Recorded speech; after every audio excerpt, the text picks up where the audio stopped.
네, 말씀 보겠습니다. 고린도전서 15장 12절에서 20절 말씀입니다.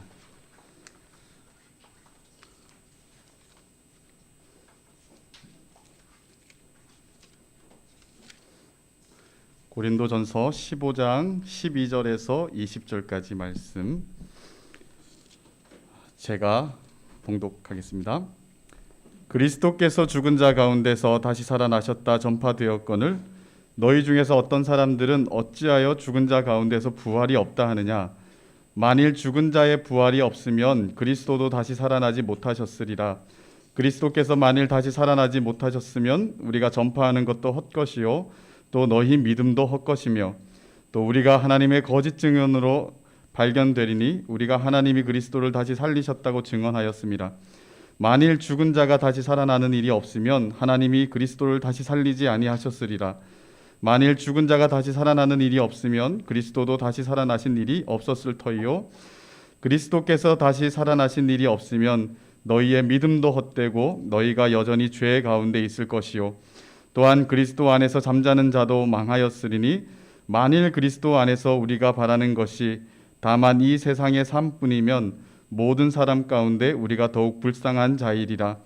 그러나 이제 그리스도께서 죽은 자 가운데서 다시 살아나사 잠자는 자들의 첫 열매가 되셨도다. 아멘. 네, 오늘은 우리 요한복음 잠시 멈추고 부활주일 우리 고린도전서 부활장이라고 말하는 이 고린도전서 말씀의 일부를 같이 좀 보려고 합니다. 오늘 우리 대회에서도 고린도전서 말씀 가지고 했었는데요. 그만큼 부활 그러면 이 부활을 대표적으로 보여주는 장이 고린도전서 15장이라고 볼 수 있습니다. 이 부활이라는 것은 기독교에만 있는 아주 독특한 것이고 기독교 신앙의 핵심적인 것이라고 볼 수 있습니다. 그래서 기독교 신앙을 이게 크게 받들고 있는 두 개의 기둥이 있는데요. 하나는 십자가이고 하나는 부활이라고 할 수 있습니다. 로마서 4장 25절에 보면 예수는 우리가 범죄한 것 때문에 내줌이 되었고, 내줌이 됐다는 건 십자가에서 죽으시도록 내어줌이 되었고, 또한 우리를 의롭다 하시기 위하여서 살아나셨느니라 라고 이렇게 말씀하고 있어요. 그래서 십자가가 모든 것의 끝이 아니라 십자가를 완성하는 것이 그리스도의 부활이었다라고 이렇게 말합니다. 그래서 예수의 죽음과 예수의 부활 이 두 가지가 사실은 다 우리 신앙에 있어서 너무도 중요한 기둥이라고 말할 수 있는 거죠. 그래서 이 두 기둥이 무너지면 기독교는 설 수가 없는 것이라고 볼 수 있습니다. 그러나 이 두 가지 진리가 너무도 분명하여서 무너지지 않습니다. 수많은 반기독교인들이 이 두 기둥을 무너뜨리려고 수도 없이 이렇게 시도를 했었지만 사실은 아주 타당하게 무너뜨린 적이 사실 없습니다. 미국 서부에 1985년부터 시작된 예수 세미나라는 이제 모임이 있어요. 예수 세미나 그러니까 아주 듣기에도 은혜롭잖아요, 그죠? 그런데 이 예수 세미나라고 하는 이 사람들이 하는 일이 뭐냐면 18세기, 19세기 이 합리주의의 영향을 받아갖고 역사적 예수 연구에 초점을 맞추면서 예수의 초자연적인 모든 현상들을 다 빼버리고 예수를 인간적인 모습으로 최대한 이해해 보려고 하는 어떤 시도가 이들의 모습이라고 볼 수가 있습니다. 그래서 이들은 예수님의 죽으심과 예수님의 부활을 부인할 만한 설명을 해보려고 아주 애를 쓰는 사람입니다. 그 중에 가장 어처구니 없었던 이제 제가 읽어본 내용 중에서 어처구니 없었던 건 뭐냐면 예수 그리스도의 시신이 없어졌는데 시신이 어떻게 없어졌느냐라는 것을 설명하기 위해서 한 가지 설명 중에 하나가 뭐였냐면 이 육식 동물들이 무덤을 파고 들어가서 예수 그리스도의 시신을 다 갉아먹었기 때문에 없어졌다. 이렇게 이야기하기도 한 사람들입니다. 근데 반대로 이 프랭크 모리슨이라는 사람이 있어요. 이 사람은 이제 영국의 저널리스트면서 변호사였던 사람인데 이렇게 주장하는 사람들하고 똑같은 이 생각들을 가지고 이 예수 그리스도의 부활만 아주 조리 있게 논리적으로 이것이 역사적이지 않다라는 것만 잘 자기가 이제 연구해서 밝혀주면 수많은 그리스도인들을 해방시킬 수 있을 거다라고 생각을 하고 그렇게 이 연구를 시작을 했습니다. 그래서 그 연구의 초점은 예수와 관계된 모든 자료들을 모아서 성경과 그 밖에 있는 것들을 다 모아서 어떻게든 부활이 가짜다라는 것들을 밝히려고 했던 거죠. 근데 이 사람이 연구하면 연구할수록 부활을 부인할 수 없다라는 것을 알게 됐어요.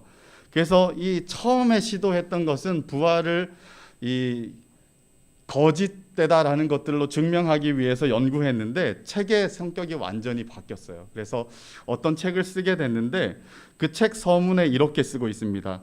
이 책은 사실적인 힘에 의해서 처음 시도했던 내용을 포기하고 다른 것을 쓰게 된 나의 내적 이야기, 즉 나의 하나의 고백이다라고 이렇게 말하면서 책을 하나 쓰게 됐어요. 그 책의 제목은 누가 돌을 옮겼는가라는 책이에요. 여러분들이 한번 시중에서 기독교 이제 섹션 가서 보면 아마 책을 찾을 수 있을 거예요. 누가 돌을 옮겼는가? 예수 그리스도의 부활을 아니다. 이거는 역사적인 사실이 아니다라는 것을 밝혀내려고 했는데 그 사람은 결론적으로 뭐냐면 예수의 부활을 인정할 수밖에 없게 되었고 예수의 부활을 마주하면서 진실된 성도로서 자신의 회심을 경험하게 된 사람이 바로 이 프랭크 모리슨이라는 사람이에요. 또 하나 여러분들에게 책을 소개해주고 싶은 책이 있는데 예수 사건이라는 책이 있어요. 이 사람도 크리스찬이 아니었습니다. 시카고 트리뷴지의 이제 법 저널리스트였던 사람이었는데 이제 어떻게 하다가 아이가 죽게 될 위험에 이 초킹이 돼갖고 죽게 될 위험에 있을 때 그 아이를 구해내고 나서 그 부인이 신앙을 갖게 됐어요. 그래서 그 신앙을 가진 부인을 보면서 기독교를 연구해서 이것이 거짓되다라는 것을 밝히려고 했는데 결론적으로는 그 사람도 예수를 믿게 되었습니다. 그래서 예수 사건이라는 초창기에 나온 책은 보면 세 가지 섹션으로 되어 있는데 첫 번째는 예수의 십자가 사건, 예수의 죽음이 확실한가, 성경은 하나님의 말씀이 맞는가, 예수의 부활은 진짜 부활한 사건이 맞는가, 이 세 가지 주제를 자기가 이렇게 연구를 하다가 결국 이 사람도 예수의 이 성경이 하나님의 말씀과 또 예수가 십자가에 죽으신 것이 확실하다는 것, 그리고 예수가 부활하셨다라는 것을 인정할 수밖에 없이 그 책을 이제 썼죠. 예수 사건이라는 책을 썼습니다.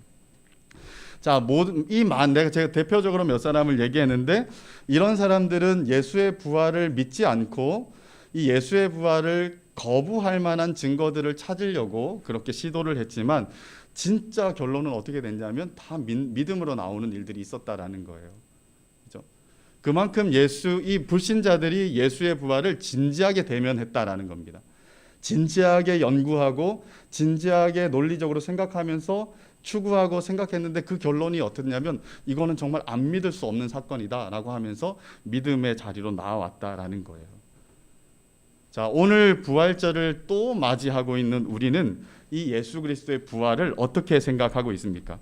제가 정말 우리가 내 신앙으로 내가 신앙해야 할 분명한 진리로 받아들이고 이 부활 때문에 말할 수 없는 기쁨과 소망이 우리의 이 마음을 가득 채우고 있는지, 아니면 예수 그리스도께서 부활하셨다라는 이 선언적인 이 진리가 또 듣고 또 들어도 우리 심령 가운데는 전혀 어떤 도전도 자극도 되지 않는 뭔가 무딘, 아니면 부활이 만들어낸 소망이 모든 것들을 다 우리가 누리지 못하고 그저 그렇게 무기력하게 신앙생활 같지 않은 신앙생활을 하고 있는지 우리를 한번 스스로 돌아봤으면 좋겠습니다.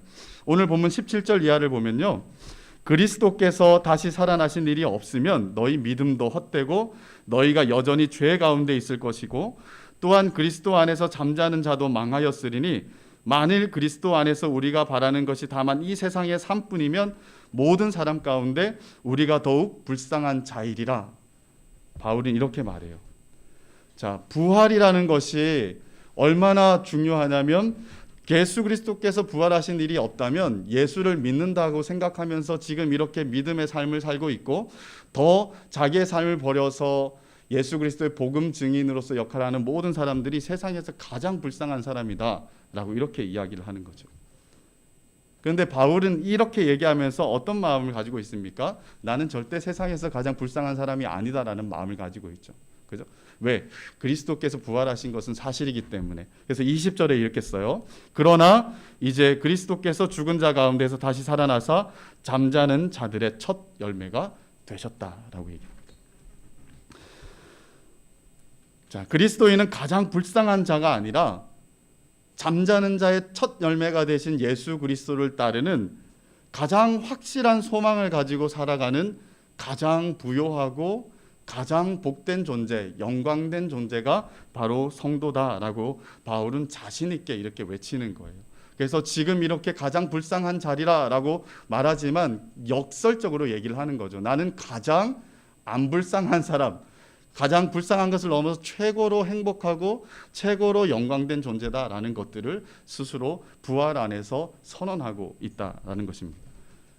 자, 예수 그리스도의 부활을 또 한 번 우리가 생각하는 우리들은 어떻습니까?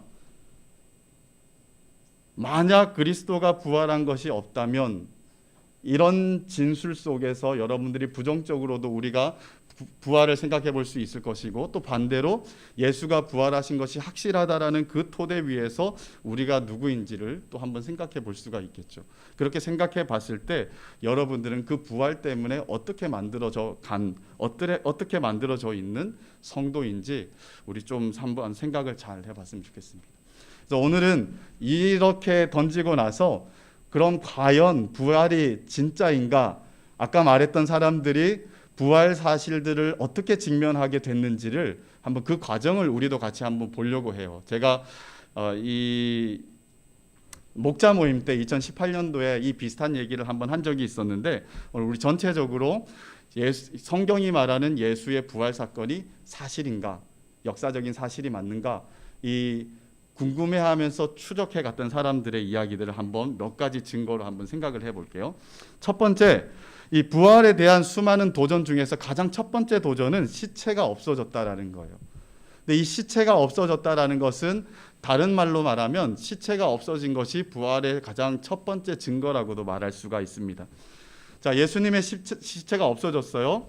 예수님의 사형을 집행했던 관리들이나 또한 예수님의 십자가 사형을 주도했던, 조장했던 대제사장들과 유대인들에게 있어서는 상당히 곤란한 일이었어요. 그죠?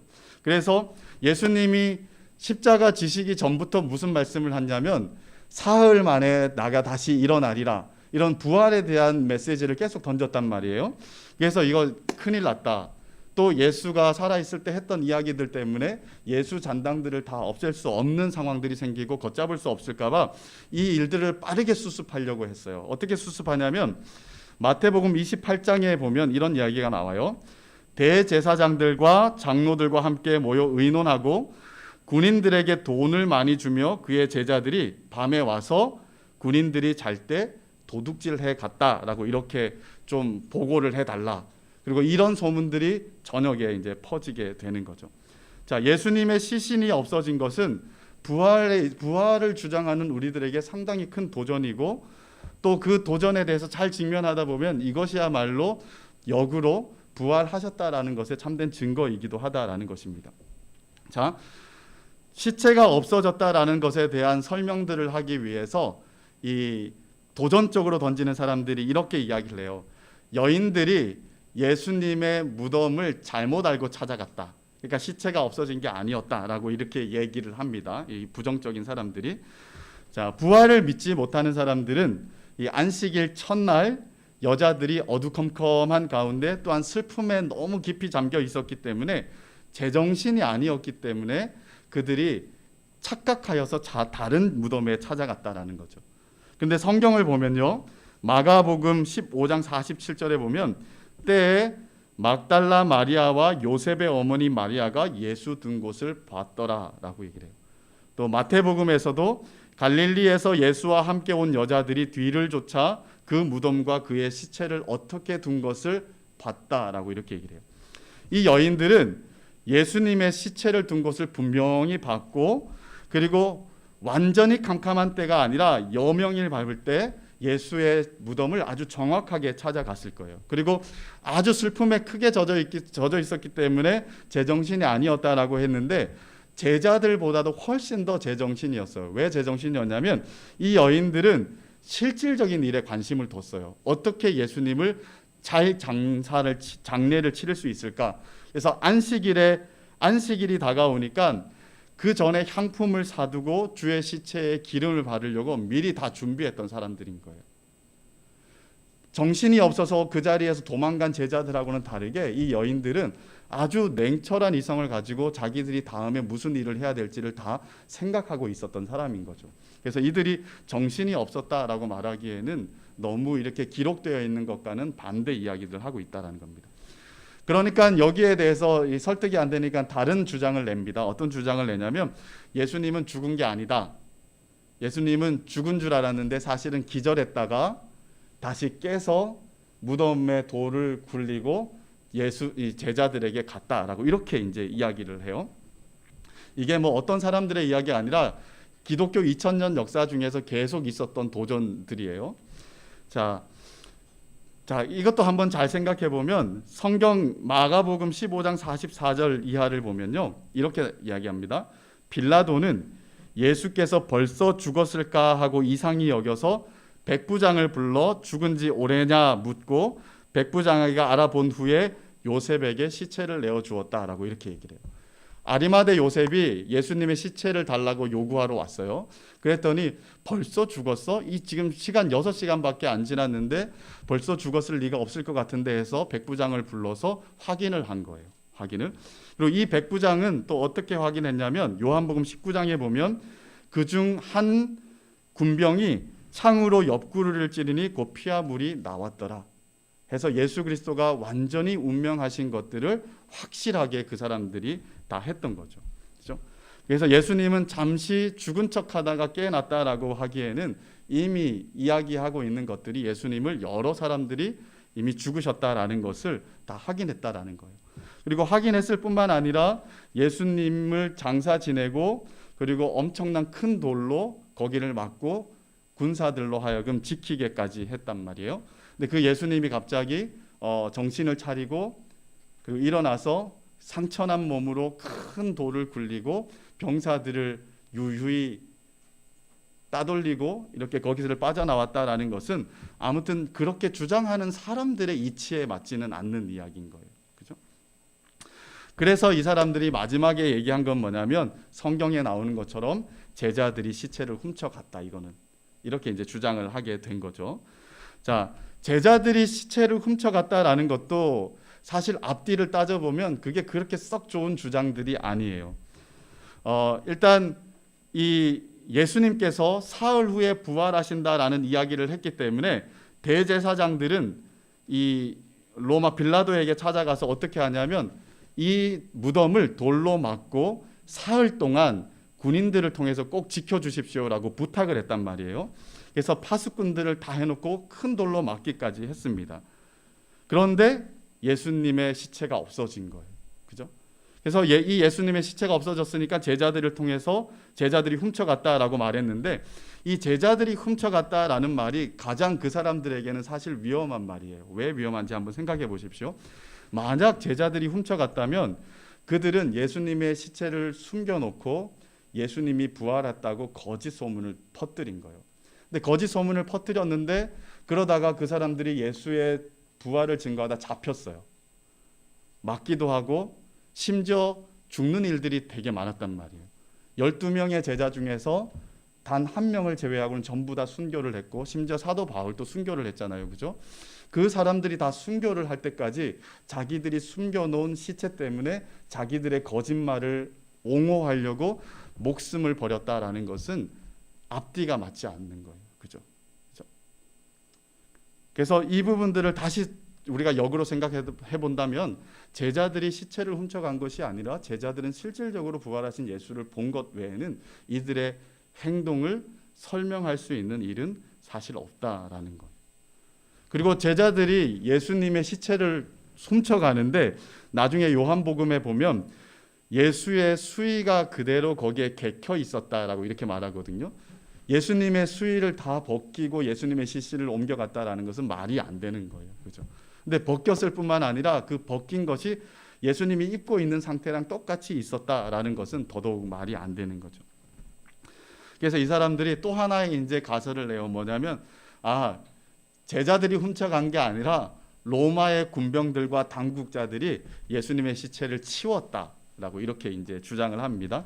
이것도 사실은 도전이라고 말할 가치도 없는 이야기예요. 왜 그러냐면 예수 그리스도의 부활하심에 대해서 기독교가 점점 확장되어져 갈 때 이 기독교를 없앨 수 있는 가장 유일한 방법이 하나 있었는데 뭐냐면 치워둔 시신만 꺼내서 사람들에게 공개했다면 기독교는 그 자리에서 무너졌을 거예요.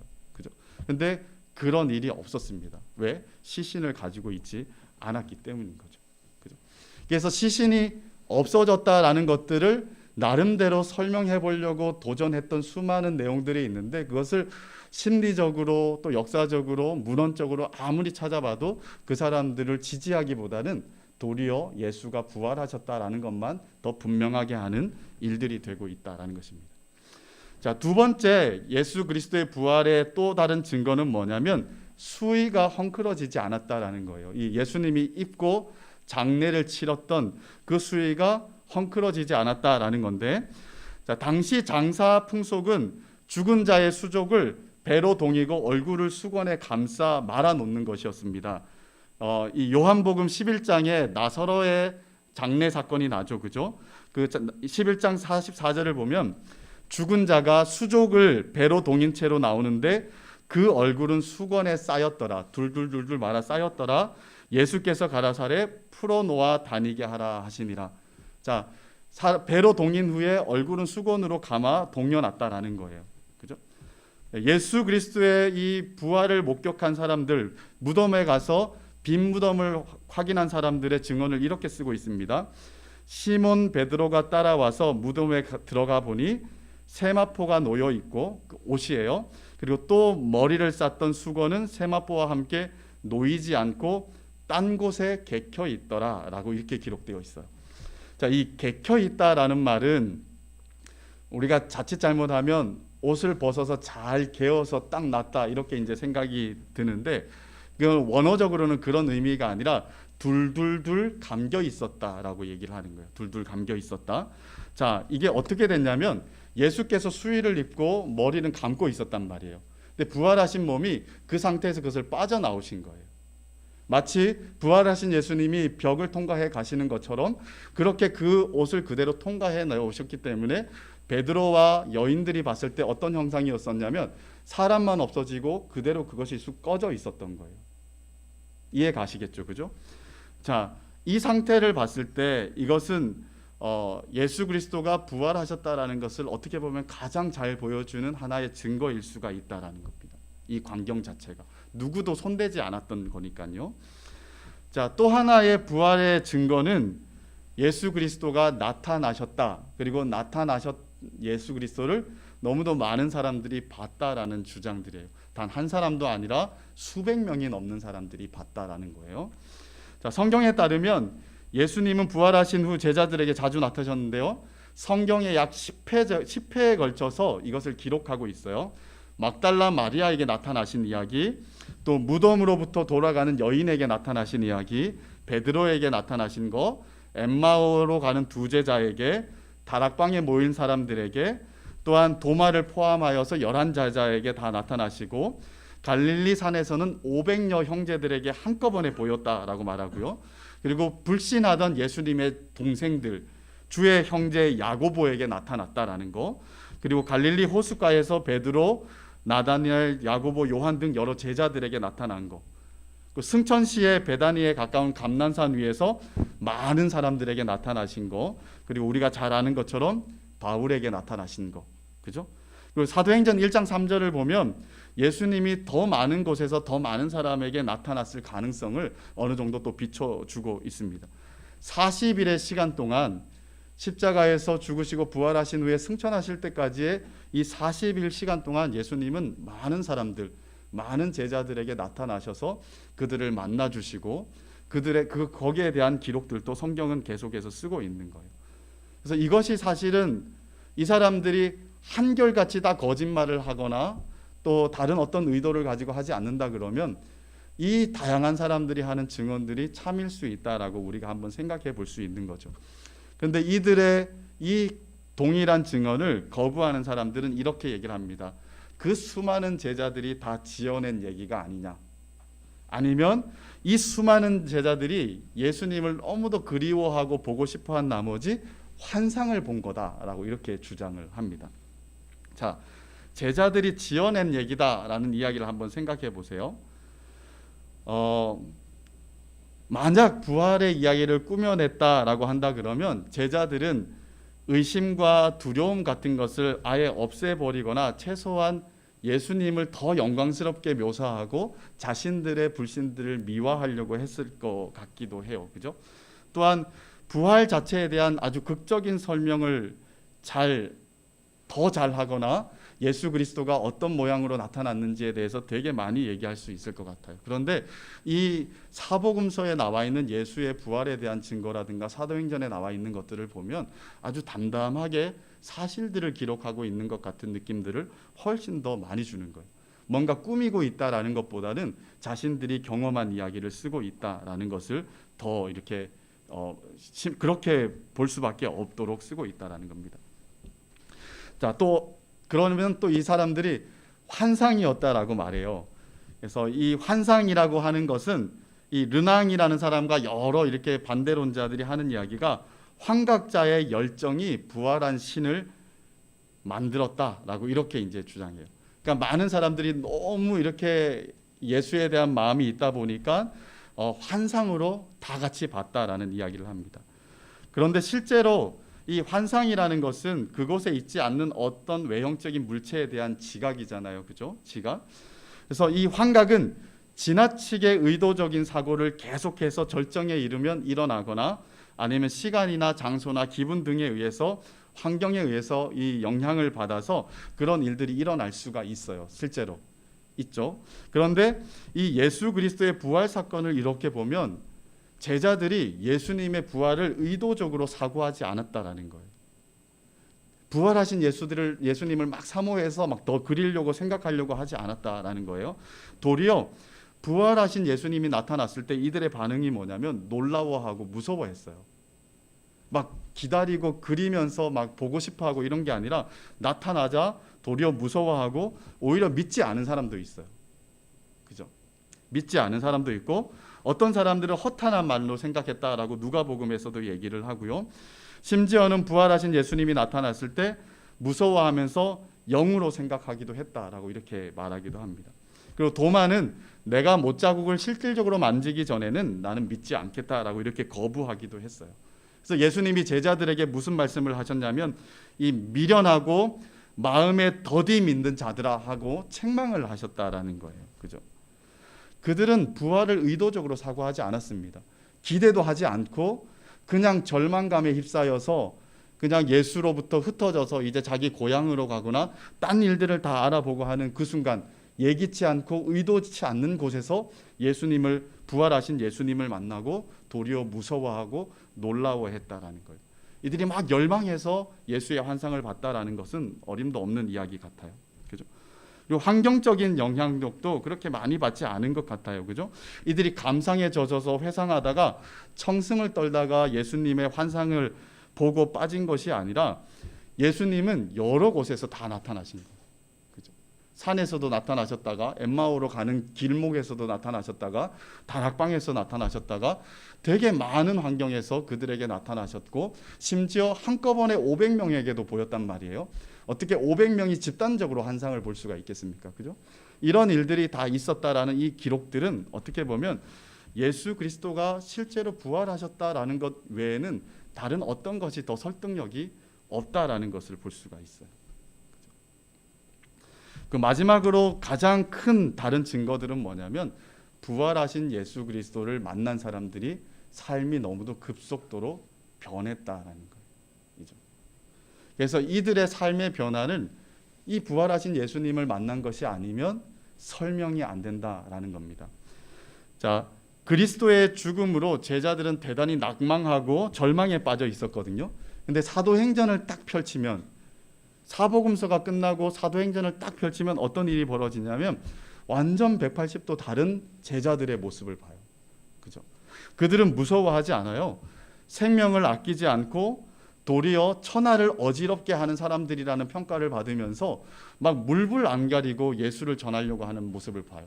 심지어 때려서 겁박을 하고 다시는 예수를 전하지 말라라고 해도 오히려 내가 사람을 기쁘게 하랴 하나님을 기쁘게 하랴 그러면서 담대하게 매를 맞고 나와서 하나님을 더 전하는 모습들을 보여줍니다.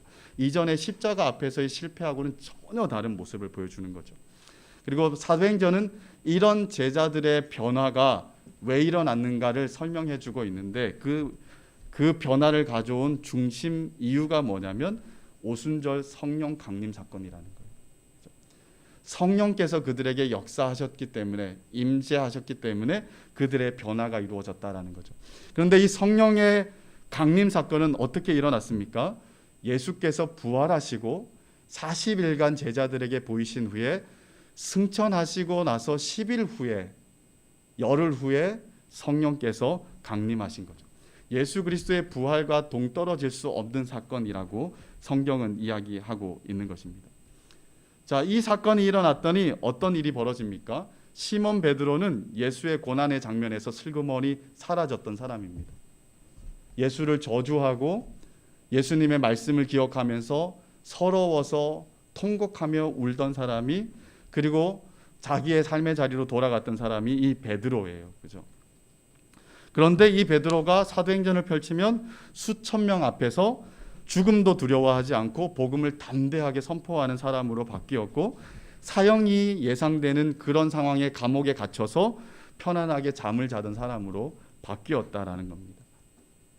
그리고 우리가 성경에는 나오지 않지만 사도들의 행적을 다뤄놓은 어떤 이제 이 전승들을 보면 이 베드로는 십자가에 거꾸로 달려서 로마의 형을 받고 순교했다라고 보는 거예요. 예수님의 십자가 사건 때는 죽음이 무서워 도망갔던 사람인데 그런데 예수 그리스도의 부활하신 예수를 만나고 성령을 받은 후에 그의 마지막 삶은 죽음의 자리를 도피하지 않고 그곳에 순교를 당하면서 예수 그리스도를 끝까지 웅변적으로 증거하다가 그렇게 순교를 당한 사람이다라고 이렇게 얘기를 하는 거예요. 자, 예수님의 아우 야고보를 한번 생각해 보세요. 요한복음에 보면 아우들이 다 안 믿었잖아요. 그죠? 우리가 7장에서 봤던 것처럼 예수님을 믿지 않았던 사람들입니다. 그런데 이 예수님을 믿지 않았던 이 아우들이 예수를 믿게 됐어요. 왜? 저주의 죽음을 죽었기 때문에 가장 치욕적이고 불명예스러운 어떤 눈길을 받게 되는 가정으로 탈바꿈 됐는데 그래서 형을 저주하거나 오히려 더 미워할 수밖에 없는 상황을 만들어 놨음에도 불구하고 이 야고보는 도리어 예수를 믿고 초대교회에 너무도 중요한 교회 지도자의 한 사람으로서 역할하는 모습을 보여줘요. 그죠? 이 사람에게 일어났던 변화가 뭘까?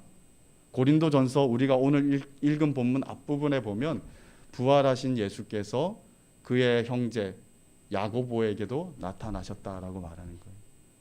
부활하신 예수 그리스도를 만난 것이 그의 극적인 변화의 진짜 이유였다라는 거죠.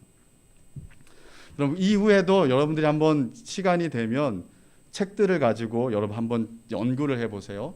12명의 제자들이 어떻게 다 죽게 되었는지, 사도 바울이 예수를 핍박하는 자리에서 예수를 만나 변화된 후에 어떤 자리에서 순교를 당하고 있는지 여러분들이 한번 다 이렇게 낱낱이 한번 보십시오. 그리고 그것을 부활과 연결해서 이 사람들이 왜 이렇게까지 했을까?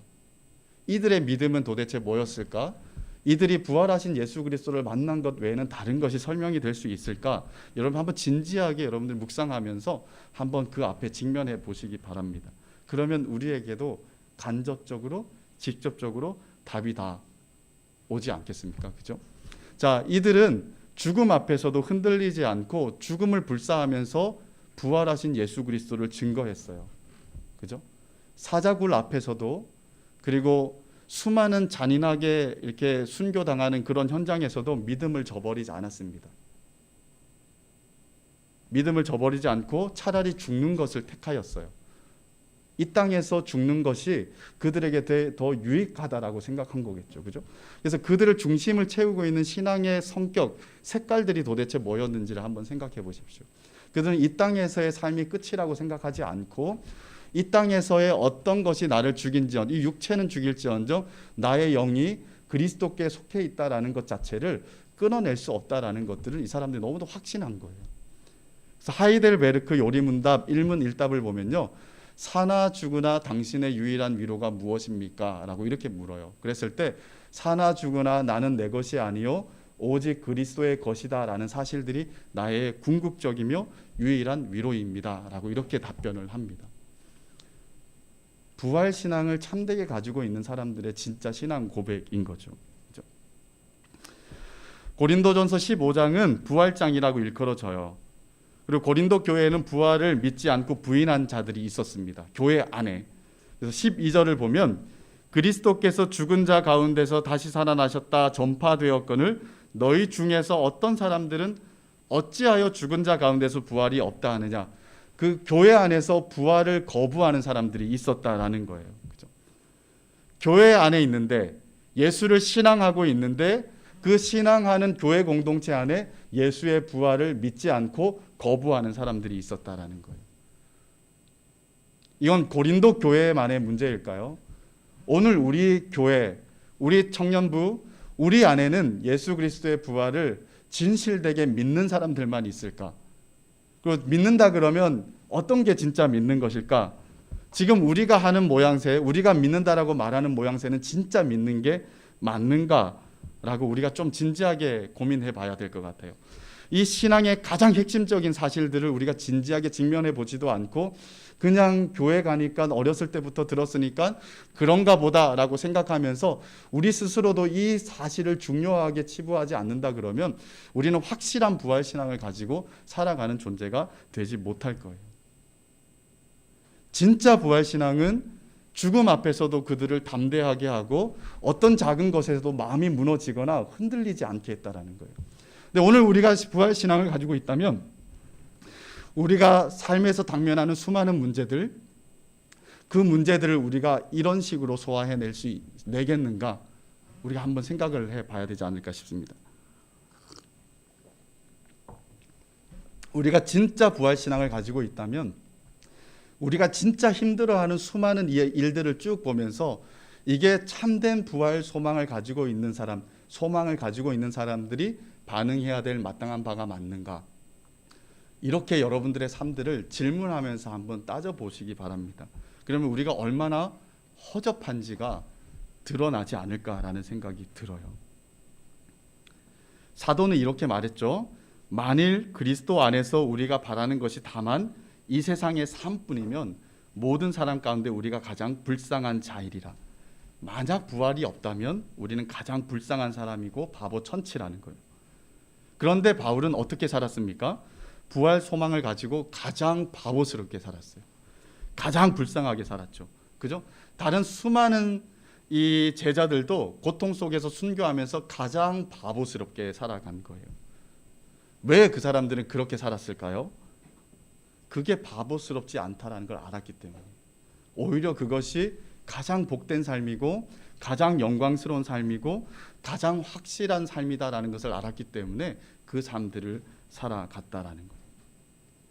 그래서 부활은 우리의 확실한 소망의 터입니다. 부활 사실이 확실해지면 확실해질수록 우리의 소망은 더욱더 견고하게 설 수밖에 없는 거예요. 우리의 소망이 견고하게 서면 어떤 일이 일어나냐면 이 땅에서의 많은 일들이 우리를 아주 흔들 수는 있지만 넘어지게 만들 수는 없을 거예요. 근데 우리는 이 땅의 일들 때문에 너무 많이 넘어져요. 그죠? 마음이 무너지고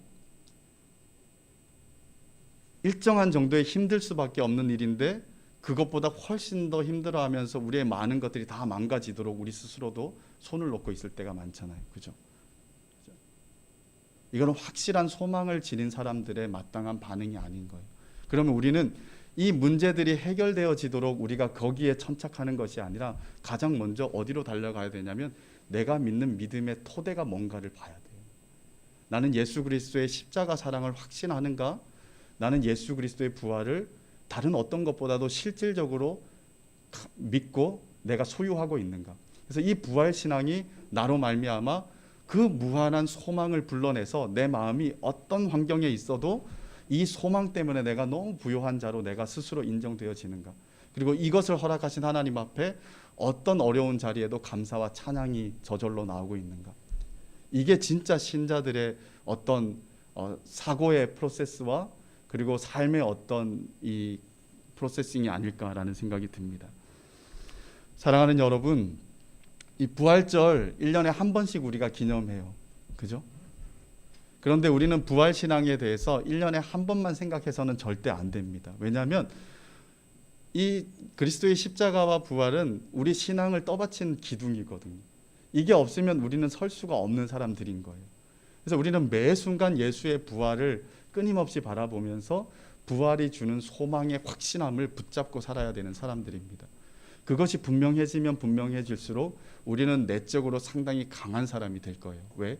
성령께서 그것을 깨닫게 하셔서 우리로 하여금 내적 강한 존재가 되게 만드실 것이기 때문에, 그리고 그것이 가져다주는 말할 수 없는 안정감을 가지고 세상에 우리를 덮치려고 그러고 우리를 뒤흔들려고 하는 어떤 파도와 바람 앞에서도 우리는 안정감 속에서 그것들을 마주할 수가 있어질 거라고 생각합니다. 마치 제가 잘 얘기하는 것처럼 어떤 그림이냐면, 그 베드로가 물에 빠져서 예수님의 손을 잡고 끌어올려지잖아요. 그죠? 그리고 나서 배로 가요. 배로 갈 때 그때 풍경 같은 걸 거예요. 뭐 그때는 바다가 잠잠해졌겠지만 아무리 바다가 요동을 친다 하더라도 확실한 소망을 가지고 예수가 우리의 손을 잡고 있다 그러면 우리 그 파도가 우리를 엄습하거나 우리를 덮칠 거라고 우리는 생각을 하지 않고 믿음을 바라면서 예수님 손잡고 갈 수 있을 거라는 생각이 듭니다. 그래서 우리가 바깥의 세상들을 어떻게 마주하는지, 이것은 바깥의 세상의 문제가 아니라 사실은 우리가 가지고 있는 신앙의 문제, 예수의 십자가와 부활이 얼마나 분명한가의 문제일 수 있다라는 사실들을 우리가 놓치지 않고 신앙적으로 더욱더 견고하고 확실하고 분명하게 세워져가는 저와 여러분들의 삶이 되시기를 주님의 이름으로 축복합니다. 우리 이 시간에 부활 찬양 하나 드리겠습니다. 찬송가 161장인데요. 오늘 우리 대예배에서도 찬양했던 찬양인데요. 161장 할렐루야 우리 예수 부활 승천하셨네. 이 찬양하면서 우리 스스로에게 좀 선포했으면 좋겠습니다. 예수 부활하셨다. 그리고 나는 예수 부활과 함께 나도 부활할 존재다라는 그 소망을 가지고 우리 무기력한 우리의 모습들이 있다면 무기력한 우리들에게 선포하면서 우리 영혼들을 깨워냈으면 좋겠습니다. 할렐루야 우리 예수.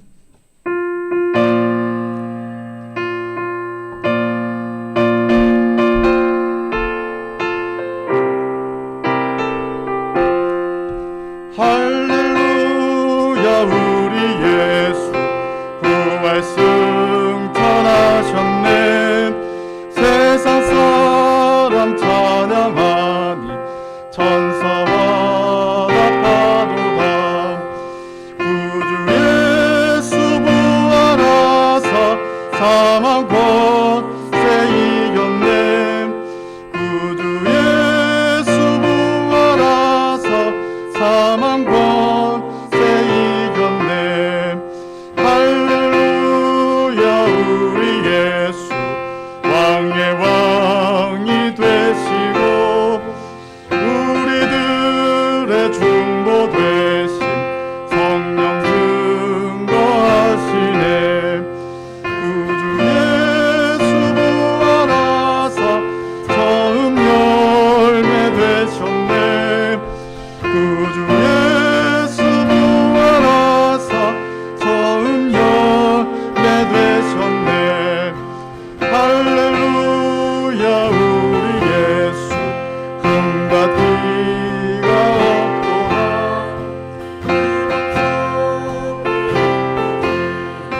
주가 일으키시네. 구주 예수 부활하사 영광 주로 오시네. 구주 예수 부활하사 영광 주로. 구주 예수 부활하사 구주 예수 부활하사 영광 주로 오시네. 구주 예수 부활하사 영광 주로 오시네. 아멘. 이 시간 우리 한번 같이 기도하기를 원합니다.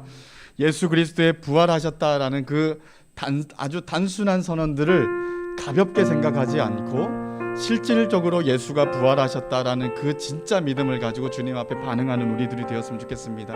만약 그 믿음이 생기지 않는다 그러면 하나님 앞에 믿음 주시옵소서라고 간구할 뿐만 아니라 우리 스스로도 그 부활 사건 앞에 좀 직시하고 직면하면서 부활이 그러한가 우리가 좀 의문을 가지고 좀 구도자의 모습으로, 탐구자의 모습으로 부활을 좀 연구했으면 좋겠습니다. 그리고 불신자들조차도 부활 앞에서 무릎 꿇고 인정할 수밖에 없었던 그 고백들이 오늘 우리에게도 좀 일어날 수 있고, 그리고 거기서 그치는 것이 아니라 이 부활 신앙이 우리의 삶 전체를 좀 소망 가운데, 또 이 소망의 확실한 터 위에서 우리를 넉넉하게 능력 있게 만드는 일들을 우리가 경험하면서 세상 어떤 일이 닥쳐도 이 부활 신앙 가지고 넉넉하게 이기면서 주님 나라를 기대하고 주님 오실 날들을 기다리면서 살아가는 우리 한 사람 한 사람의 삶이 될 수 있도록 우리 위해서 한번 같이 기도하기를 원합니다. 기도하겠습니다.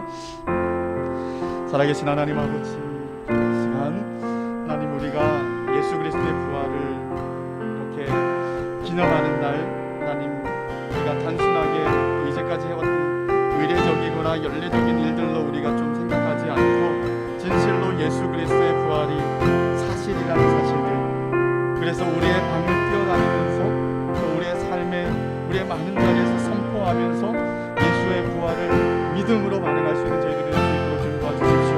예수께서 부활하신 것이 그냥 그런 사건들이 아니라 예수의 우리의 구원을 우리를 향하신 구원의 완성이실 뿐만 아니라 우리에게 참된 소망과 또한 위대한 은혜를 끼쳐주시는 하나님의 최종적인 승리라는 사실들을 우리가 좀 알게 해주십시오.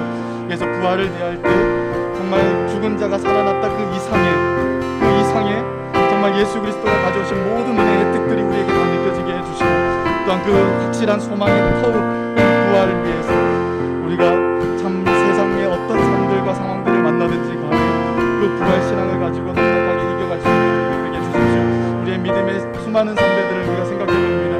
그렇게 사자굴에서 죽어갔던 수많은 순교했던 우리의 신앙의 선배들, 하나님 또한 예수 그리스도를 철저하게 믿으면서 당할 뿐만 아니라 그렇게 순교하는 자리까지 마다했던 우리 손영훈 목사님처럼 우리의 믿음의 수많은 선배들이 그 아픈 상황들을 믿음으로 살아냈던 진짜 이유가 무엇인지, 그것이 바로 부활신앙이 그 자리에 어떻게 중심하고 있는지를 하나님 우리로 하여금 알게 해주시고, 우리도 동일하게 그 믿음과 신앙 가지고 우리의 삶의 자리에서 넉넉하게 이기며 살아가는 저희 한 사람 한 사람의 삶이 될 수 있도록 하나님 축복하여 주시옵소서. 살아계신 하나님 아버지, 오늘 부활절을 맞이하여서 우리가 구주 예수 그리스도의 부활, 그것이 사실인지 또한 믿을 만한 일인지, 또한 그것이 가져온 위대한 하나님의 이 은혜가 무엇인지 우리가 하나하나 다 좀 밝히 알아갈 수 있도록 우리의 마음 눈을 밝혀주십시오.